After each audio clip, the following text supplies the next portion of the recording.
इस वीडियो के अंदर मैं एक्सप्लेन करने वाला हूँ आने वाले न्यू एपिसोड की नोवेल को। तो जैसा कि आपने लास्ट ऑफिशियल एपिसोड के अंदर देखा था, जियान ने कमांडर लिंक को पकड़ लिया था जो कि नॉर्दर्न ड्रैगन आइलैंड से होता है। इस वजह से जो जियान होता है उसे कूद देता है और सारी इन्फॉर्मेशन ले लेता है ड्रैगन आइलैंड की, जहाँ पर उसे पता चलता है कि वो तीनों ड्रैगन आइलैंड से अलायंस बना ली और साथ ही उनके साथ फिनिक्स ट्रैप भी है और वो जिया के ऊपर हमला करने वाले। इस वजह से जियान पहुंच जाता है यामिंग के पास और उसे मना करता है इस अलायंस को ज्वाइन करने के लिए। ये सुन के जो यामिंग होता है तुरंत ही इसके लिए मान जाता है और साथ ही वो जियान का इस फाइट में साथ भी देगा। और फिर उसके बाद जो जियान होता है वो क्वीन मेडुसा को छोड़ देता है येलो स्प्रिंग पूल के अंदर कल्टीवेट करने के लिए। और फिर यहीं से स्टार्टिंग होती है नोवेल बेस्ड एक्सप्लेनेशन की, जहाँ पे जियान क्वीन मेडुसा के जाने के बाद थोड़ा सा उदास होता है और कहता है कि अभी के लिए मेरे पास थोड़ा सा टाइम है, इस वजह से इस बड़ी सी फाइट से पहले मुझे भी कुछ तैयारियां कर लेनी चाहिए। और बोलता है कि अभी के लिए मेरे पास है डीमन सेंट वॉन के द्वारा छोड़ी गई तीनों टियान क्लास की टेक्निक है, क्योंकि जब मैंने उन्हें हराया था तो उन्होंने तीनों दाव के लिए मेरे दिमाग के अंदर इम्प्लांट कर दी थी और साथ ही अपना एक्सपीरियंस भी। और जैसे कि वो इनके फाउंडर थे इस वजह से उनका जो एक्सपीरियंस है इन दाव स्किलों को लेकर वो बहुत ही ज्यादा है। इसी वजह से जब मैं येलो स्प्रिंग फिंगर और येलो स्प्रिंग पाम यूज करूंगा तो याओ शर्टन और किसी और की कंपैरिजन में बहुत ही ज्यादा खतरनाक होगी, क्योंकि मेरे पास है डीमन सेंट वॉन का पूरा एक्सपीरियंस। इसी वजह से भले अभी के लिए मुझे हाल ही में मिली हूँ, मगर मुझे पूरा कॉन्फिडेंस है मैं इन्हें अभी के लिए याओ मिंग से भी बेहतर तरीके से यूज कर सकता हूँ। लेकिन तभी अचानक से उसकी दिमाग की बत्ती जलती और वो अपनी स्पेस टंग से निकाल लेता है डीमन सेंट वॉन का एसेंस ब्लड को और बोलता है कि इस एसेंस ब्लड के अंदर डीमन सेंट वॉन की रियल एनर्जी है। इस वजह से अगर मैं इसे एब्सॉर्ब कर जाता हूँ तो जो मेरी एनर्जी वो सडनली काफी ज्यादा बढ़ जाएगी। आई मीन जो मेरा लेवल है वो बहुत ही फास्ट तरीके से राइज करेगा। और साथ ही साथ जियान एक बात को भी नोटिस करता है कि अभी के लिए उसने जैसे इस ब्लड को बाहर निकाला है तो उसके आसपास की जो कोल्ड एनर्जी उससे दूर जाने लगी है, वो उसके आसपास भी मंडराने की हिम्मत नहीं कर पा रही है। ये देख के जियान बोलता है कि इसे बोलते ऑरा। डीमन सेंट वॉन की एनर्जी के सामने ये कोल्ड एनर्जी भी डर रही है जो कि काफी ज्यादा खतरनाक है। सच में मैंने अभी के लिए अपनी पूरी लाइफ में जितनी भी एनर्जी देखी उसमें सबसे खतरनाक ये एनर्जी है। इसी वजह से मुझे एब्सॉर्ब करने से पहले इसे रिफाइन कर लेना चाहिए। और इतना बोलती है जो जियान होता है तुरंत ही अपनी हेवनली फ्लेम को बाहर निकाल लेता है और इसे रिफाइन करना स्टार्ट कर देता है और ऐसे उसे रिफाइन करते करते पूरे 6 घंटे बीत जाते हैं। लेकिन अभी भी दूर से देखने में ऐसा लग रहा था कि हेवनली फ्लेम ने बिल्कुल भी इम्पैक्ट नहीं डाला है उस एसेंस ब्लड के ऊपर, वो अभी भी एकदम नॉर्मल टेम्परेचर जैसा दिख रहा था। मगर तभी जो जियान होता है वो अपनी आंखें खोल लेता है और बोलता है कि अब बहुत हुआ रिफाइनिंग, अब टाइम आ चुका है इसे खाने को। और तुरंत ही जियान उसे खा जाता है और वो जैसे जियान की गले के नीचे जाता है तभी अचानक से जियान की बॉडी से निकलती भयानक एनर्जी, जियान के सारे कपड़े फट जाते और इसके आसपास घूमने लगती है वही गोल्डन एनर्जी डीमन सेंट वॉन की, क्योंकि वो अभी के लिए जियान की कैपेसिटी को सरपास कर चुकी और एनर्जी हो चुकी ओवरफ्लो। यहाँ तक कि जियान ने बिल्कुल भी उम्मीद नहीं की थी कि एक छोटे से ड्रॉप के अंदर इतनी खतरनाक एनर्जी होगी जिसे वो अभी के लिए डाउशेंग पे होने के बाद भी कंट्रोल नहीं कर पाएगा।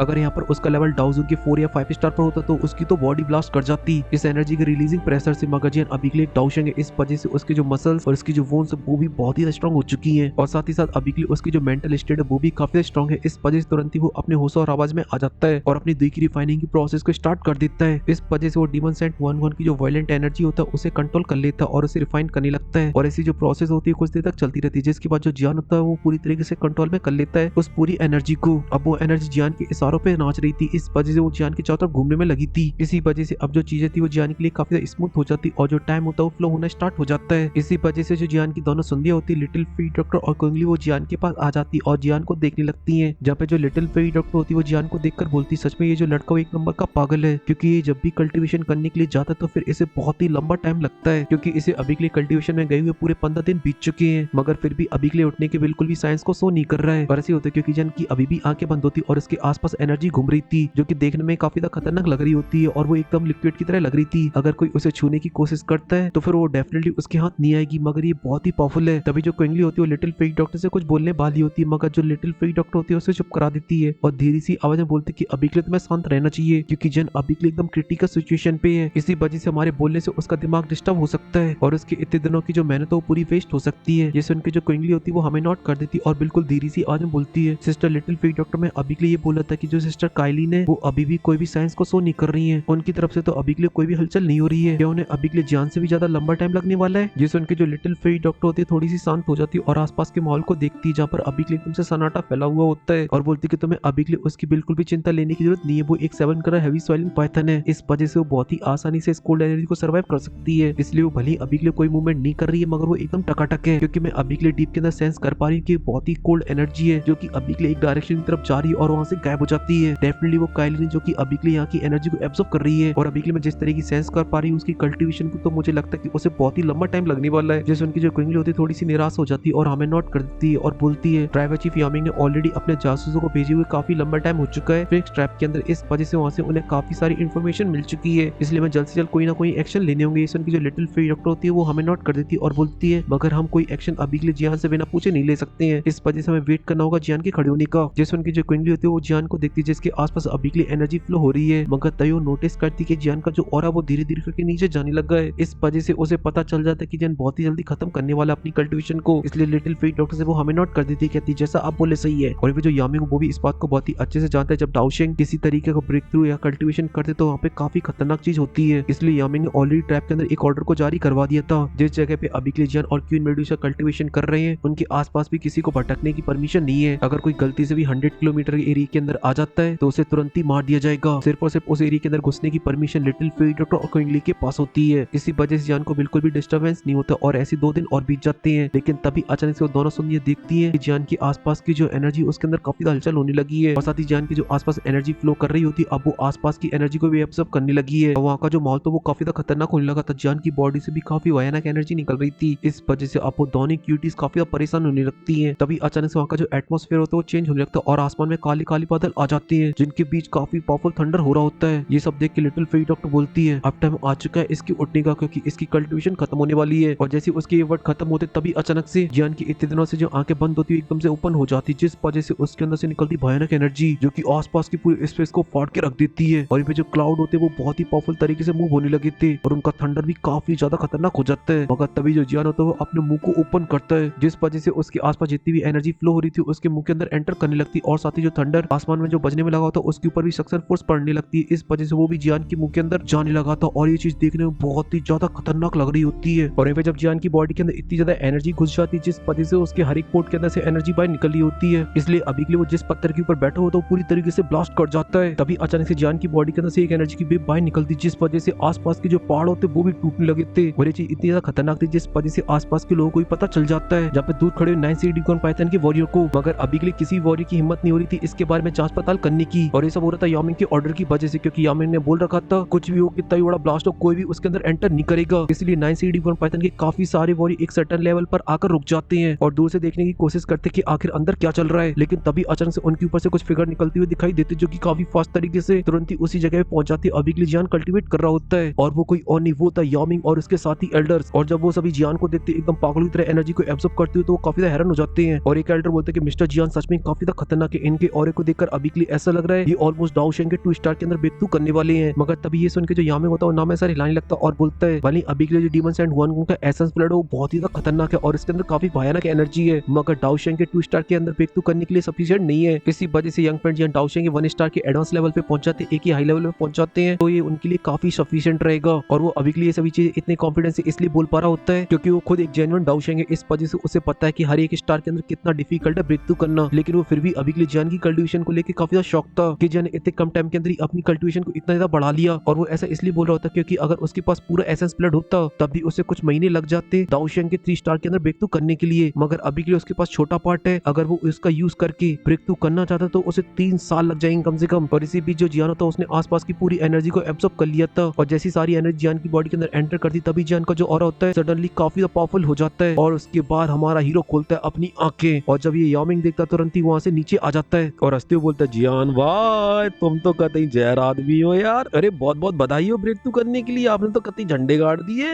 अब बस कुछ टाइम की बात और है, आप डाओशेंग 2 स्टार के अंदर ब्रेक थ्रू कर जाओगे। और इतना बोलते बोलते जो यामिंग होता है वो जियान के हाथ पैर पकड़ लेता और फुल बधाइयां दे रहा होता है एकदम दिल खोल के। वहीं पे जो जियान होता है वो भी यामिंग को थैंक यू बोलता है और साथ ही अपनी बॉडी की बड़ी पावर को सेंस करता है, तो वो भी सेटिस्फाइड लग रहा होता है क्योंकि वो अभी के लिए ऑलमोस्ट डाओशेंग के 2 स्टार के अंदर ब्रेक थ्रू करने वाला था, मगर बस थोड़ा सा रह गया। और अगर उसे पूरा एसेंस ब्लड मिल जाता तो जियान पूरी तरीके से कॉन्फिडेंस था कि वो पहुंच जाता यामिंग के पास, क्योंकि उसके पास हेवनली फ्लेम जो कि बहुत ही अच्छे से किसी भी एनर्जी को रिफाइन करके जियान की बॉडी के अंदर डाल देती है और वो भी बहुत फास्ट तरीके से। इस वजह से जियान का जो कल्टीवेशन वो बहुत ही फास्ट हो जाता है। तभी जो जियान तो वो नोटिस करता है कि अभी के लिए वो थोड़ा सा नंगू पंगू है, इस वजह से वो अपनी पावर का यूज करता है और तुरंत ही अपनी दुर्गी से अपने क्लॉथ को बना लेता है, क्योंकि जियान अभी के लिए ऑलरेडी उस लेवल पे जब जियान जो सोचता है वो उसकी दुर्गी कर देती है। और फिर उसके बाद 9 रिंग पूल को देखता है और बोलता है कि अभी के लिए मुझे ऐसा लगता है कि काइलिन को काफी लंबा टाइम लगने वाला है अपनी कल्टीवेशन में, क्योंकि जियान की अभी के लिए सेंसेस वो अच्छे से नोटिस कर पा रहे हैं कि अभी के लिए जो एनर्जी वो सारी की सारी एक जगह पे जा रही है जहाँ पे क्वीन मेडुसा अपने बीस्ट फॉर्म के अंदर और एनर्जी को एब्सॉर्ब करने में लगी है एकदम धड़ाधड़। इसी वजह से वो क्वीन मेडुसा से अपनी नजर को हटा लेता है और यामिंग की तरफ देखता है और बोलता है यामिंग भाई क्या अभी के लिए आपको अपने जासूस से कोई इन्फॉर्मेशन मिली नेक्स्ट टाइप की कि वो कब निकलने वाले एंशिएंट व्हाइट ड्रैगन। ये सुन के जो यामिंग की हंसी होती चेहरे की वो पूरी तरीके से गायब हो जाती है और वो हमें नोट कर देता है और बोलता है कि अभी के लिए मुझे जैसी इन्फॉर्मेशन मिली उसके अकॉर्डिंग नेक्स्ट टाइप ने एक ग्रुप को भेज दिया है एंशिएंट व्हाइट ड्रैगन के लिए। ये सुन के जियान के चेहरे चेहरे पर स्माइल आ जाती और बोलता कि मुझे पता था ये फिनिक्स टाइप के लोग बहुत ही ज्यादा हरामी है, इस वजह से जब तक इन्हें बजाया नहीं जाएगा तब तक ये नहीं सुधरने वाले हैं, क्योंकि अभी के लिए इनके जो एंशिएंट व्हाइट ड्रैगन जाने के लिए जो इरादे वो काफी ज्यादा खतरनाक है, क्योंकि ये अभी के लिए इन्हें जिया का ब्लड चाहिए और इसके लिए वो किसी भी कीमत पर जाने के लिए तैयार है। और ये बात की जाए उन तीनों ड्रैगन किंग की, वो तो पूरी तरीके से बौखला गए हैं। उन्हें अभी के लिए लालच के चक्कर में ये भी नहीं दिख रहा है कि वो अपने दुश्मनों को अपने घर बुला रहे हैं। और फिर जो जियानो तो अपने गुस्से को शांत करता और यामिंग से बोलता है, यामिंग भाई अभी के लिए आपको ये पता चला कि आखिर वो लोग कितने लोगों को भेज रहे हैं और उस ग्रुप में किस लेवल के वॉरियर हैं। ये सुन के जो यामिंग होता है एकदम फुल सीरियस हो जाता है और बोलते हैं कि अभी के लिए ग्रुप के अंदर नंबर तो काफी ज्यादा है, मगर मोस्टली लोग उसमें डाउजोंग के अंदर ही है, इसी वजह से अभी के लिए अपन लोग जिस लेवल पे उसे हमें इन लोगों से कोई भी खतरा नहीं है। मोस्टली अभी के लिए हमें 3 लोगों को दबोचना है जो कि फिनिक्स टाइप के ग्रैंड एल्डर्स हैं और इन तीनों का मैजिकल वर्ल्ड के अंदर काफी ज्यादा ऑरा और काफी ज्यादा टॉरा है। इनका नाम सुनने के पावरफुल से पावरफुल मैजिकल भी डर जाता है। ये सब सुन के जन थोड़ा सा सीरियस हो जाता है और बोलता है कि अभी के लिए आपको इन लोगों का नाम पता है और इनका क्या लेवल है। ये सुन के जो यामिंग होता है वो हमें नोट कर देता है और बोलते हैं कि हाँ इन्हें एंशिएंट डीमन फिनिक्स ट्रायो बोला जाता है, जिसमें से एक है फेंगुआंग और एक है यांगवांग और एक है कुआंगवांग। और इनमें से सबसे ज्यादा स्ट्रॉन्ग है फेंगुआंग जो कि अभी के डाउशेंग के 2 स्टार के मिड लेवल पर है, और उन दोनों एल्डरों में से एक है डाउशेंग के 1 स्टार के मिड लेवल पर और एक है डाउशेंग के इनिशियल लेवल पर। और ये सब सुन के जो जियानो तो उसके एकदम से तोते उड़ जाते और बोलते 3 डाउशेंग, मैंने बिल्कुल भी उम्मीद नहीं की थी कि फिनिक्स टाइप इतने पावरफुल ग्रुप को भेजेगा। और ये सब वो इसलिए बोल रहा था क्योंकि उसने बिल्कुल भी उम्मीद नहीं की थी कि जो फिनिक्स टाइप वो इतना ज्यादा पावरफुल होगा कि उसके पास 3 डाउशेंग लेवल के एल्डर है। मगर जियान को इस बात का आइडिया नहीं है जो फिनिक्स टाइप वो काफी लंबे टाइम से सर्वाइव कर रही है, इस वजह से ये लोग चोरी छुपके अपनी कल्टिवेशन करते रहते हैं और अपनी पावर को बढ़ाते रहते हैं अंदर ही अंदर। और ऐसी फिनिक्स टाइप को सेकंड स्ट्रॉन्गेस्ट मैजिकल बीस्ट नहीं बोला जाता है, एंशिएंट व्हाइट ड्रैगन के बाद उनका नंबर आता है। तभी जो यामिंग होता है एकदम फुल सीरियस होती है, बोलता है जियान भाई ये जो ट्रायो बहुत ही ज्यादा खतरनाक है, अगर ये आपस में अपने हाथों को मिला लेते हैं ना तो ये 3 स्टार डाउशेंग से ही फाइट कर सकते हैं। इस वजह से हमें पूरी प्लानिंग प्लॉटिंग करके हमला करना होगा, क्योंकि अगर ये लोग ड्रैगन आइलैंड पहुंच जाते हैं और उन तीनों ड्रैगन की मदद करते हैं तो फिर आपका जो ईस्टर्न ड्रैगन आइलैंड है वो बहुत ही बड़ी खतरे के अंदर पड़ जाएगा। ये सुन के जियान 1% भी डाउट नहीं करता और हमें नोट कर देता और बोलता है मगर अभी के लिए आपको ये इन्फॉर्मेशन मिली ये ट्रायो कब निकलने वाला है एंशिएंट व्हाइट ड्रैगन के लिए, क्योंकि जियान अभी के लिए ऑलरेडी उस लेवल पे पहुंच चुका है कि इनकी गोदी दबोच सकता है, इस वजह से इन्हें बिना लड़े तो यहाँ से नहीं छोड़ने वाला है। वहीं पे जब यामिंग देखता है कि जियान इनसे भिड़ने के लिए पूरी तरीके से तैयार है, वो भी 3 डाउशेंग से, तो वो एकदम से थोड़ी देर के लिए हैरान हो जाते हैं क्योंकि 3 डाउशेंग सच में काफी खतरनाक है। मगर सामने वाला बंदा अभी भी नहीं डर रहा है एकदम चौड़ में, लेकिन तभी एकदम से फिर से होश में आ जाते और बोलते कि मुझे अभी के लिए जितनी इन्फॉर्मेशन मिली है उसके अकॉर्डिंग 3 दिन बाद एम्प्टी रियम से होते हुए आगे की तरफ बढ़ेंगे। ये सुन के जन एकदम फुल सीरियस हो जाता और बोलते कि चलो अब टाइम आ चुका है, लेकिन अभी के लिए यामिंग भाई एक बार और सोच लीजिए, अभी के लिए आप लप्पू सी एंशिएंट फिनिक्स टाइप के साथ फाइट करने जा रहे हो, इससे आपकी दुश्मनी एकदम पीक पर पहुंच जाएगी। क्या अभी के लिए आपके बम में दम है इनका सामना करने के लिए? ये सुन के जो यामिंग होता है 1 सेकंड भी नहीं सोचता और बोलता कैसी बात करे जियान भाई, एक बार कमिटमेंट कर ली तो फिर मैं अपने आप की नहीं सुनता, इस वजह से इन्हीं की तो गुद्दी लाल कर दूंगा, क्योंकि अब सिर्फ अपना एक ही दोस्त है ईस्टर्न ड्रैगन आइलैंड, और एक बार उसे हम लोग बचा लेते उसके बाद आएगा छोटा पैकेट बड़का धमाका जो इनकी लगा देगा वाट। इस वजह से अब कद्दू डरे मेरा फिनिक्स ट्रैप से। और जब जियान भी यामिंग पे कॉन्फिडेंस में देखता है उसके चेहरे के ऊपर स्माइल आ जाती है, मगर ये जो स्माइल होती है एकदम तीखी वाली एकदम शार्प, इसी वजह से एकदम मस्त स्वाइग मारती हुई बोलता है यामिंग भाई अगर ऐसी बात है तो फिर बोरी बिस्तरों को बांध लीजिए, क्योंकि कल हम जाने वाले इनकी गुद्दी दबोचने के लिए, क्योंकि ये लोग 3 दिन बाद एंशिएंट व्हाइट ड्रैगन के एरिया के पास पहुंचेंगे तभी हम लोग इन्हें दबोच लेंगे और इनका गेम बजा देंगे। और हाँ, अगर आप लोग जानना चाहते हैं कि जन इनकी कैसे गुद्दी दबोचेगा तो वो आप लोगों को पता चलेगा नेक्स्ट पार्ट के अंदर। फिलहाल के लिए इस वीडियो में सिर्फ इतना ही। अगर वीडियो पसंद आई तो लाइक करें, चैनल को सब्सक्राइब करें। मैं मिलता हूँ आपसे नेक्स्ट वीडियो में, तब तक के लिए मेरी तरफ से आप सभी को प्यारी प्यारी झप्पी नॉट पप्पी।